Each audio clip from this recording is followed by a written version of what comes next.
Welcome, everyone, to the Success Elevated podcast. As always, I'm your host, Hayden Lee, and I am joined this week by my co-host, Katie Harris. Happy to be here. We're on a good roll. It's been, it felt like it was like a month that we didn't get to do any podcasts together, and we've done the last couple together, which has been awesome. I miss when I'm not on the podcast with you, Hayden. Thanks. It's an awesome time, and this is going to be one of our favorite podcast series that we got to do last year. We're going to redo it again this year. Well, it was surprising to us last year when we did this. So it was awesome. Talk about that a little bit. So May is Mental Health Awareness Month. We did a series last year where we did a 4-part series. This year we get an extra week because it's May's 1 week longer. 5-part series. 5-part series this year. It is, isn't it? We're going to dive back into all things mental health. And if you were listening to our podcast last year, you're going to be very familiar with this voice and this person because he came on a couple of times. We're going to have him on a couple of times for this series as well. Ashton Holbrook, who has a little bit of different title now. We're going to talk all of the changes that have happened in the last year, but is a clinician with Riverside Wellness. Yeah. Ashton, thanks for coming back on the podcast. And I'm happy to be back. Not just a clinician, like It is your office. It's now. my business. Yes. Yeah. That's one of the things that's happened in this last year is opening my own business, deciding to hang my own shingle. I got my clinical license, and so state of Idaho, that means I can operate independently. And so back in October, I left my previous job, but the business actually opened up in June. It was. So actually we're coming up on a year that I've been in business. Yeah, that's awesome. With that. So it's really exciting. It's been a year of a lot of stress, but like I was mentioning earlier too, like it's that good stress. It's that stress that you feel like you have control over and you can like actually have some autonomy in your life regarding professional things. It's so cool. It's amazing. Well, I remember last year I met you. We got really interested in this subject, this topic of mental health awareness. And we know that 1 in 5 people suffer from anxiety or depression of some sort. And I started looking around my office one day and I was like, 1 in 5. And I was like, that would be you. That could be you. And it was pretty impactful. Well, last year we've grown since then, but we had roughly 50 people between Get Found First and Spot On Solutions. So you think 1 in 5, like there's 10 people here that are going to experience some kind of, mental health issues and just maybe not even necessarily a crisis, but like experience mental health problems. They're challenges that affect your daily life. Yeah. And that life is your home life, your personal life, but it carries over into your work life. And so I started to get really curious about what is my responsibility as a business owner, right? Like I got this team of people that I care deeply about. I know that some of them are facing those challenges either themselves or with a loved one. Yep. And I started to just ask the question, like, what is my responsibility? What is our team's responsibility? Is there a responsibility? And so we reached out to you and we're like, hey, we come have this conversation with us. Like, you're the pro. You come have the conversation with us. And I think that took us on a really interesting journey. I know it took our team on a really interesting journey. It led you down a whole different path. Yeah. And that definitely was part of it. Yeah. And it was impactful for a lot of members of our team. And hopefully we can talk about that a little bit today. But the goal is really to just get more information around what does that mean, right? And how can we best support people? And how can we make it a little less taboo so that people can really be their best selves in their lives, but also in their work environments? Yeah.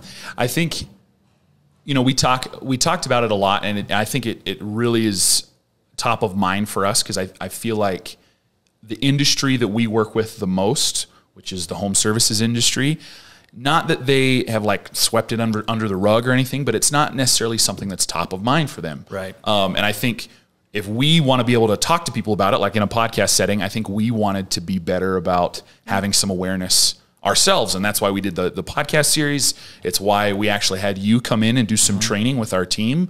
And I think it's helped us be a little bit better. If nothing else, again, I don't profess to be some kind of expert on it now, but I think if nothing else, it's helped me be more aware of it. Sure. Both like internally and then externally with my team and who I work with, and how can I be more aware and helpful.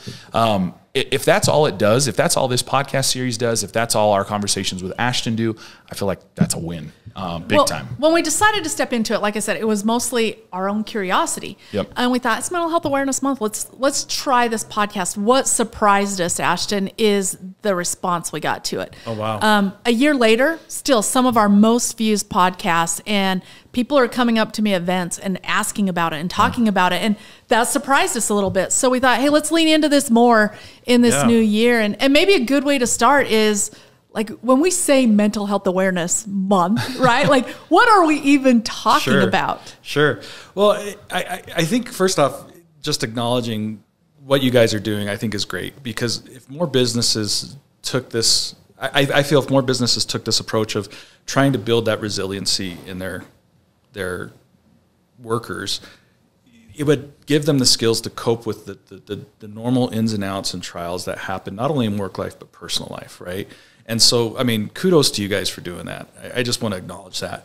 But as far as like Mental Health Awareness Month, sadly, I don't know the history of it. Yeah. I didn't even think about that. And you're putting me on the spot with it now. Well, not the month, but let's just say, I should ask a better question. Like, when we say mental health, sure, what are we talking about with that? Fair enough. Okay, so there's a book. It's called the DSM-5, and it's about 4 inches thick, and it has all the mental health diagnoses in it, and it's just this incredibly dry, boring thing to read.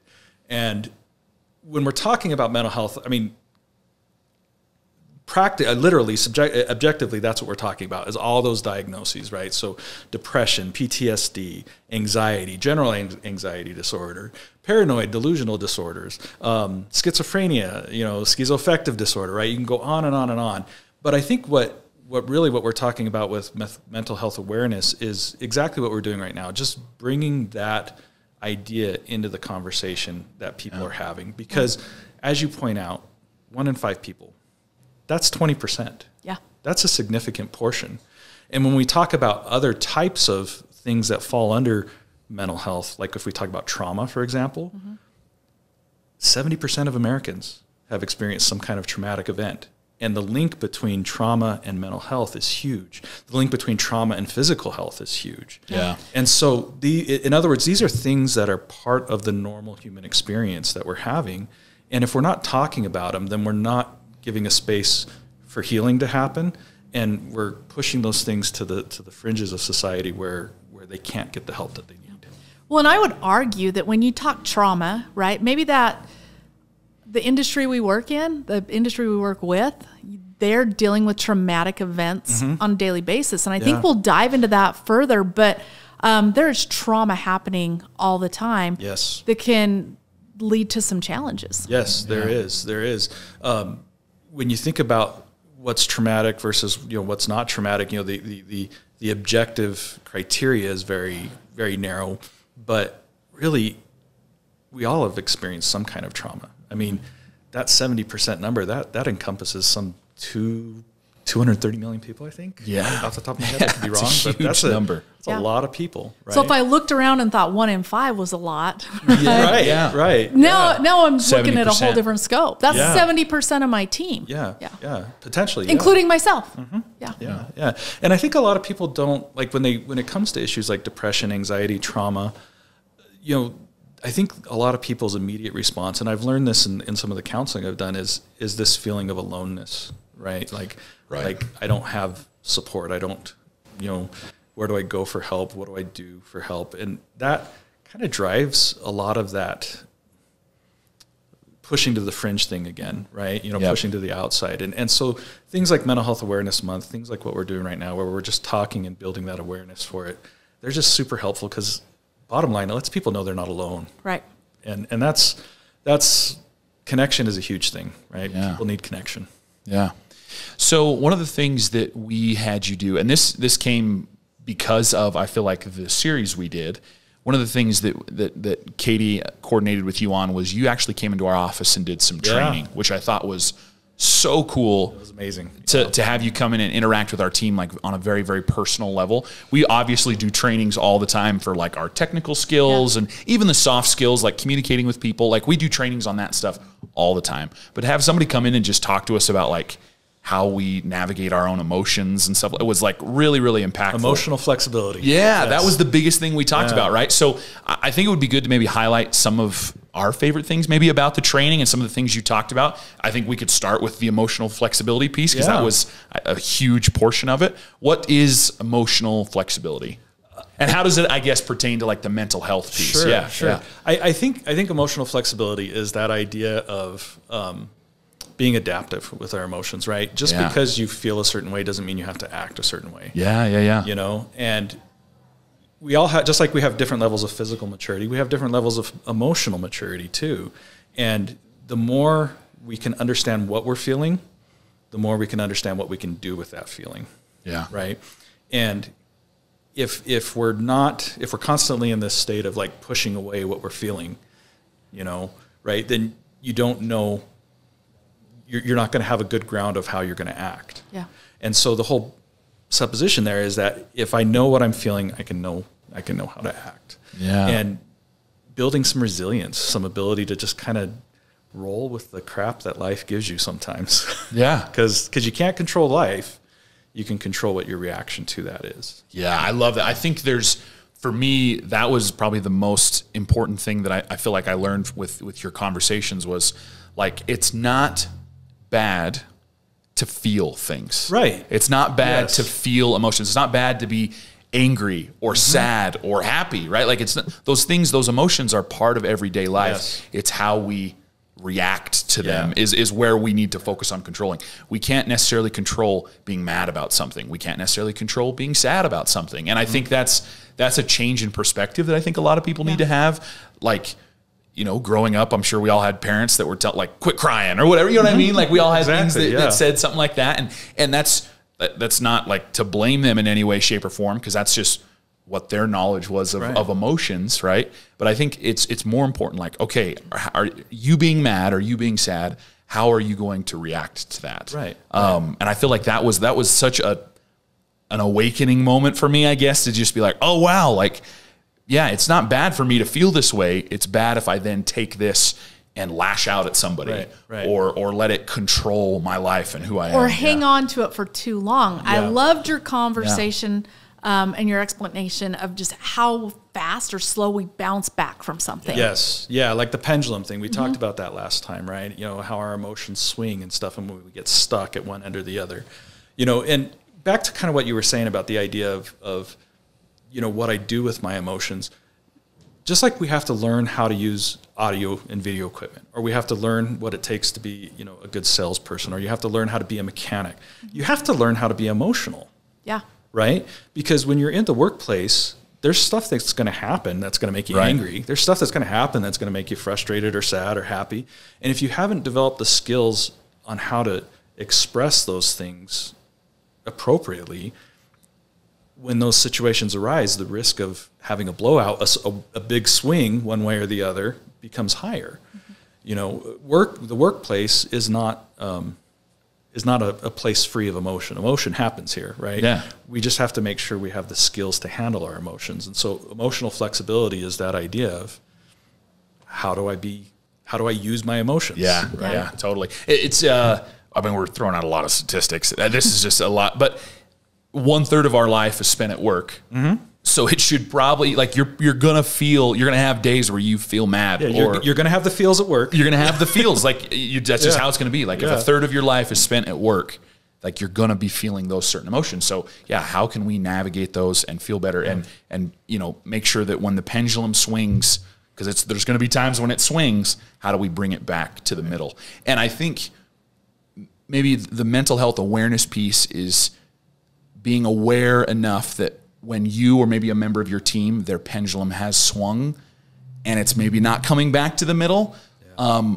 You know, I think you talked about there were some things we can do to help bring it back to the middle, maybe. Yeah. I don't know if you want to maybe highlight some of those things. Obviously, a big portion of that is like reaching out to maybe someone that can help with some counseling or whatever. But what are some things that people can do to help make sure that pendulum swings back to the middle? Sure. Well, I think the first thing to acknowledge is kind of an obvious thing, right? We can't control other people's behavior. Yeah. Right. Yeah. And so accepting that fact first, that I might notice my coworkers having a bad day. I might notice something's going on, something's off. I can't control that. Right. Yeah. And so kind of starting with that level of acceptance. The other thing I think that's really important to recognize with that too is behavior influences behavior. Yeah. So how I respond, and I've learned this a lot with trauma counseling, how I respond influences how you respond, right? And if I've got a coworker who's looks like they're struggling, if I got a coworker who's getting kind of snippy, if I snip back, that's going to escalate. Yeah. Right. Yeah. Even in relationships too. Right. Sure. I see this in marriage counseling as well. If I snap back, if I respond with the same level of energy, that's going to escalate things. However, if I just keep my nervous system calm, if I just stay that anchor, like that rock, right, that's going to have the greatest effect on helping others calm down as well too. Yeah. Is not adding fuel to the fire, as the expression goes. Yeah. Right? And then, I think the other part of it too is just having that direct conversation. Hey, Steve, I notice you're down today. Is anything okay? I notice you're a little snippy with me. Is there something I'm doing that's provoking that? And just being vulnerable yourself for a moment. Yeah. So that you can make that space for that other person to be vulnerable if they choose to. Yeah. What are some of the things we maybe look for in the workspace, especially, right? Because that's kind of what we're focused on here. But what are some of the things we look for when it's like, it's not just a bad day. It's a bad week. It's a bad month. It's like, what are those signs? Changes in routine. Okay. Yeah, Changes in patterns. routine. Yeah. Patterns, right? We're creatures of habit. We're creatures of pattern, right? Mike's going to walk in every day with his Red Bull and talk about what he did, in Call of Duty the night before, right? you know what your coworkers are going to do. No. Yeah. Right? We all have the routines that we follow every day, and I think the biggest indicator that something is starting to change in somebody's life is changes in routine. Right? When you notice that those behaviors are changing, when you notice those routines are changing, when you notice someone is showing up perpetually late, when you notice they're leaving early all the time, right? Those types of patterns, those are the biggest, probably the best way to know, because everybody's going to have issues of having a bad day. Mm-hmm. But if you're having a bad day 4 out of 5 days a week, and you don't normally have a bad day 4 out of 5 days a week, maybe something's wrong. Yeah. Right? And then I also think hygiene, appearance. Yeah. Just stop taking care of themselves. Yeah. When they were. Yeah. So that's kind of what you're looking for, is kind of those big changes in patterns. And working at the hospital for as long as I did really, really taught me that, as far as knowing when someone's doing well versus when they're not doing well. People stop taking care of themselves when they're not doing well. Yeah, the patterns thing, again, was another impactful conversation. I think I believe we talked about it during the training, as well as our conversations on the podcast, because that's the best way. I think a lot of our conversations were geared around how we can help others. Like, obviously we want to be able to identify it in ourselves and have the awareness of our own mental health, but how can we help coworkers in a way that's appropriate? We obviously don't want to tell them how to live their lives, but in a way that helps them be actually concerned with who they are, not concerned with just their work performance. Obviously, if their personal well-being affects their work performance, but I think having it come from a good place is the most important thing. I'm kind of waiting for like HR to come around the corner and be like, don't say that, right? But it's a fair question, because I think that's one of the reasons why we don't have the direct conversations is because we're afraid of saying the wrong thing. Yeah, we don't. Like, what would you maybe recommend? How would you go about that? Sure. So this reminds me of an experience I had with a client a while back, and he worked in an industry where you do not talk about your emotions. That is just... You don't do that. Yeah. Right. And it took several sessions with this individual to get to a point where they could open up to me. And we had this great session. He came to this really cool realization about some things. It was super emotional for him, really hard. And I just sat there with him. I helped him through it. And then once he got through it, we kind of talked about it. And I was like, okay, so what were you experiencing? Why now? Why did you open up now versus the four other times that we met, And he said, you know what? You're curious.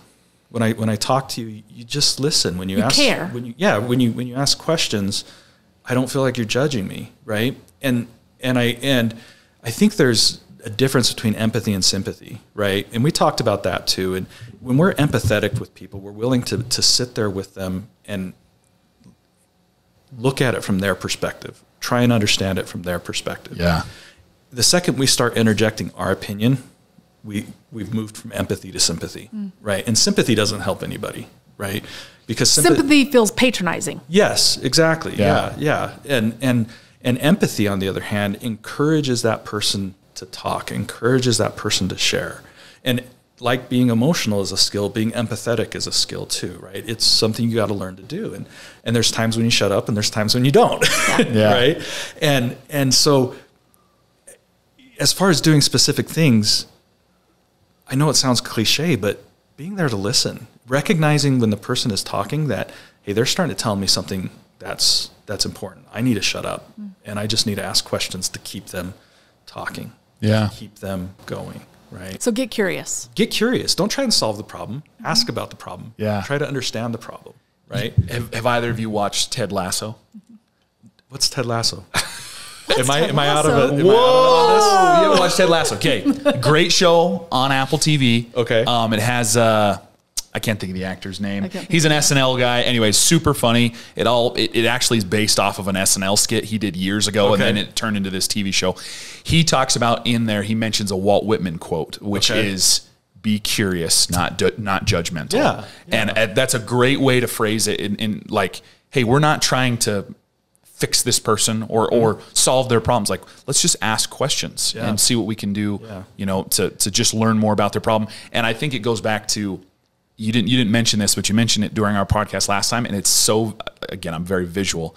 I loved your analogy of like empathy versus sympathy with somebody being in a hole. In a hole. Like you I use that example all the time. It's such a great way to describe it though, because you walk by. Why don't you do that? Why don't you go ahead. Tell us that. Sure. So the difference between empathy and sympathy is, you know, you're walking along, you find somebody they've dug themselves into a hole. Sympathy is looking down at them and say, man, that sucks. That sucks. Right? Sucks to be you. Yeah. Right? Empathy, and then see you later. Yeah, and then see you, right? Yeah. Empathy is where you get down in the hole with them and you're like, wow, this sucks, right? You're not helping them out of the hole. You're not trying to solve the problem of why they're in the hole. You're just recognizing it from their perspective, right? Because that is a different perspective. Yeah, totally. On top of the hole versus in the hole. Right. Those are two different perspectives. And when we're empathetic, we're trying to do that. We're trying to look at it from their perspective and trying to understand their perspective. Yeah. And something you said, I don't remember what it was, but how we be empathetic kind of reminded me of that, of how you be empathetic. So much of our communication is more than words. Right? Yeah. Body language, posture, tone, cadence, inflection. The words you're actually using, right? If you want to be empathetic, focus on those nonverbal communication signals, right? You know, if you're like, okay, tell me what's wrong, right? That's not opening, right? That's not asking and trying to encourage, right? Yeah. And so if you want to be more empathetic, focus on that language that allows for empathy. Yeah. Right? Focus on those techniques that will allow the conversation to continue. Watch how you're sitting. Look how your position is. Look how your proximity is, right? Look at the words you're using and the tone you're using. I find that when people get really intense, the louder they speak, the quieter I speak. Because that's a nonverbal communication that helps ratchet it down. Yeah. Right. Well, and to go back to what you said earlier, like you can be somebody's rock for them if if somebody escalates and gets frustrated and maybe not necessarily combative, but they're getting that happens. Yeah, you could probably speak more to that, but at the hospital, you can be somebody's rock and just don't meet their combative nature with their energy levels. Yeah, don't match their energy levels. Be the rock. Be calm and caring about what's going on, and ask questions and be curious and be like, hey, is there something that I've done? Is there something I could do different? Like asking those types of questions can be really helpful. So let's flip it a little bit, right? Yeah, sure. That's what maybe we can start to observe and do. And I like you said, you can only control yourself. You can't control how other people are feeling or their actions. So now I know there's going to be people listening that's like, I am that person, right? I am the one that feels that anxiety or that depression, and I'm looking for somebody that's gonna be empathetic, and I don't see them anywhere, right? What if for that person that's living in that space, what would you teach us about that? Like as far as like how to manage those skills or where to go for help? Yeah, or both. Maybe a little bit of both. Like where do you start? If you're listening to this right now and you're like, you know what, the person they're talking about that has had the fourth bad week in a row or month in a row, that's me. Yeah. And I don't see anybody around me caring. Yeah.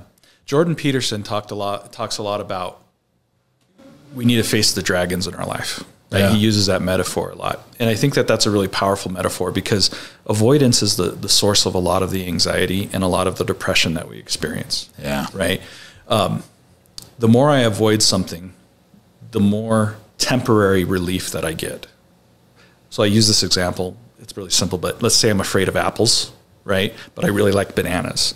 And to get to the bananas, I got to walk by the apples, right? Every time I walk by the apples, I'm anxious. Well, I learn eventually that I can walk through the bread aisle and get to the bananas the other way. And that avoidance of the apple makes me feel better in the moment. It teaches my brain, though, that the way that I deal with things that make me uncomfortable is I avoid them. And suddenly that behavior of avoiding the apple turns into the behavior of avoiding the pears and avoiding the strawberries and avoiding the people and avoiding the things that make me scared and uncomfortable. If you want to start addressing those issues in your life, you need to start facing them. Now, you don't start eating an apple right away because that would cause all kinds of problems. So maybe you start talking about the apple. Maybe you start reading about apples. Maybe you learn about apples, making applesauce. So you start exposing yourself gradually to the things that are making you anxious. And eventually, those things that make you anxious don't go away, but your ability to tolerate them improves. Yeah. And that's what Capacity changes. increases. Yes, your capacity, your resilience increases. That's one of the reasons why medications for anxiety specifically are not super effective for long-term treatment, because they don't do anything to relieve or fix what's causing the anxiety. Yeah. Right. We need to increase our ability to deal with what makes us anxious. And so for those people out there struggling with that depression, struggling with that anxiety, it might sound direct and oversimplified, but you need to start confronting it. If you continue to avoid it, you're going to continue to perpetuate the problem. Now, where you can go to confront that, get a counselor, get a therapist, work with somebody who can help you through that process of gradually increasing your resilience. Talk to your HR people. See if you have an EAP, Employee Assistance Program, that allows for some of that immediate counseling relief. Check to see what your benefits are. Look for someone in your area who offers a sliding fee scale for services, who can see you regardless of your ability to pay. Look for, people in your life, spiritual leaders, family members that you trust, people that you can start opening up to talk about that thing that is bothering you. Because if you continue to avoid it, the fear for it will continue to grow. Really great advice. Yeah. Really great advice. That's awesome. One thing, and I want to kind of shift gears a little bit and talk about some more specific things, but I think it would be good to maybe kind of close up this conversation with just some things you've learned over the last year. I know you obviously read a lot. You have a lot of book recommendations. You talked about a book at the beginning of the podcast. What are some books that maybe you've read over the last year that you feel like would be good for people to check out if they're trying to just kind of learn a little bit more about mental health awareness, learn about themselves or maybe their coworkers? What are some things they could look into? Probably one of the biggest recommendations I'd make book-wise, and I wrote this one down because it's been a couple of years since I've read it. Yeah. But it's by a guy named Joseph Nguyen, and it's called Don't Believe Everything You Think.